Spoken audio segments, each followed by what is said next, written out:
and they felt like real chemists. They went and they learned how to mix the solution for shampoo, and they brought their shampoo home. But this is a grade 6 class that then went back to school and put on a science fair using the information they gained from the experts.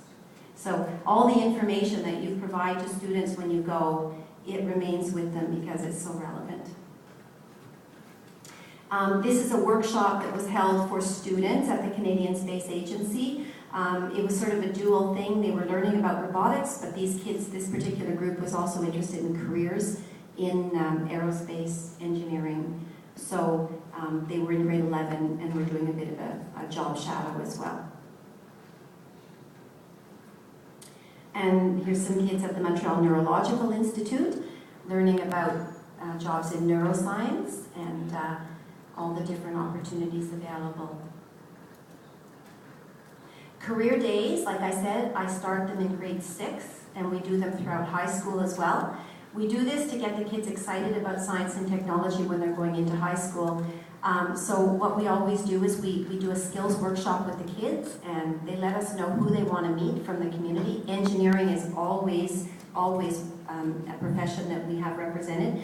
So here we have, again, this is Isabel Delorier, who's with the National Office of Let's Talk Science. Isabel's an electrical engineer, and she's using an airplane to teach the kids about all the different kinds of engineering.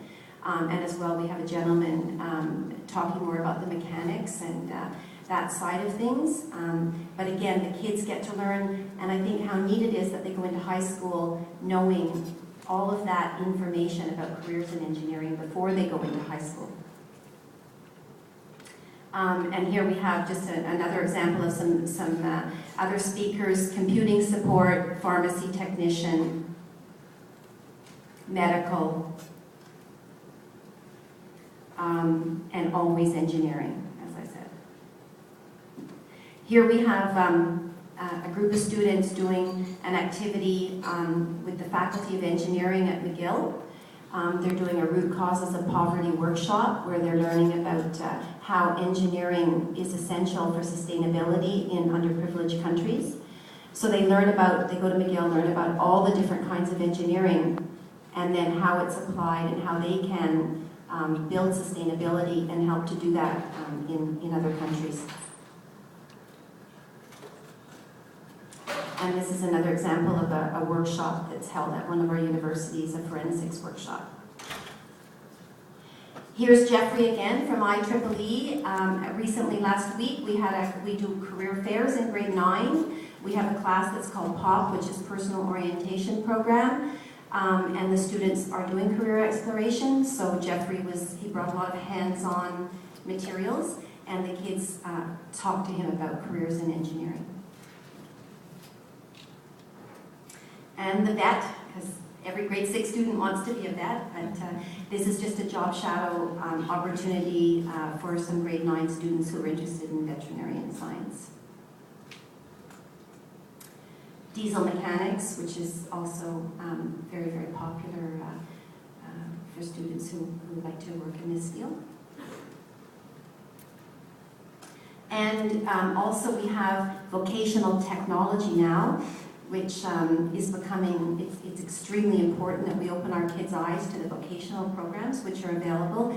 And this here is PEC, which is our Pearson Electrotechnology Center. And we're starting now to link our youth with our vocational centers to understand jobs in telecommunications, electricity, and other vocational programs. I can't tell you how excited the kids are about these programs. The parents often are a little bit hesitant. I'm not sure if it's like that in other provinces, but a lot of times there's a thought that vocational programs are not valued. But I think we're starting to change that now. And we do a really big day. I'm doing it on May 25th and 26th. We call it our John Schofield, after the gentleman whose airport we started having this at 8 years ago. It started out where Mr. Schofield said he'd like to open up his airfield as a big open classroom to allow students to come and learn about math, science, technology, and engineering, and how it's used in the world outside the classroom. And I said to him, I had just started my job, and I said to him, well, would it be okay if we brought about 50 kids? I thought maybe we'd bring about 50 kids out to his airport.